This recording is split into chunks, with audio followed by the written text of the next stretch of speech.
নমস্কার দর্শক বন্ধুরা, রেস স্পোর্টসের পর্দায় আপনাদের সকলকে স্বাগত। আজকের ইস্টবেঙ্গল অনুশীলনে সকল ফুটবলাররাই উপস্থিত হলেন এবং আজকের অনুশীলনে ইস্টবেঙ্গল সমর্থকদের জন্য যেটা সবথেকে খুশির খবর, যে জাতীয় দলের শিবির থেকে ফিরে আজকে দলের সঙ্গে অনুশীলনে যোগ দিয়েছেন আনোয়ার আলী। এরই সঙ্গে হিজাজি মেহের, তারও জাতীয় দলের খেলা ছিল এবং সেই খেলার কারণে তিনি তার দেশে ফিরে গিয়েছিলেন এবং সেখান থেকে তার খেলা শেষ করে তিনি আজকে ইস্টবেঙ্গল অনুশীলনে উপস্থিত হয়েছেন এবং বলাই যায় যে আগামী শুক্রবারে নর্থ ইস্ট ইউনাইটেড এফসির বিরুদ্ধে যে কঠিন ম্যাচে খেলতে নামবে ইস্টবেঙ্গল, তার আগে অস্কার বুজন তিনি তার দলের সকল ফুটবলারদেরকে হাতে পেয়ে যাচ্ছেন এবং তিনি সকল ফুটবলারদেরকে নিয়েই নর্থ ইস্ট ম্যাচের জন্য নিজের ছক কষবেন এবং সকল ফুটবলাররাই আজকে যখন অনুশীলনে উপস্থিত হলেন তারা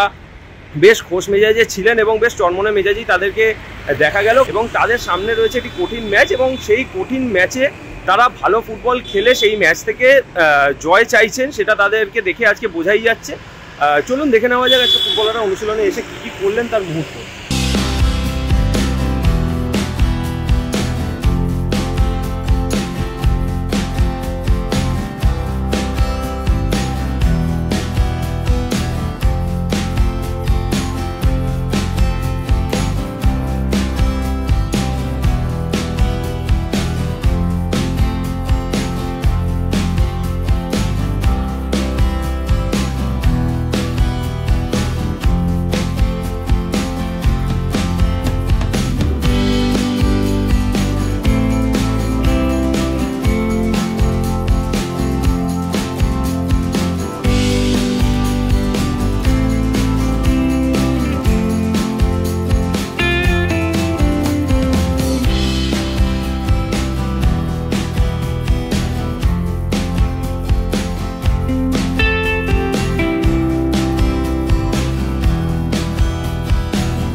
সায়ন দে, রেস স্পোর্টস।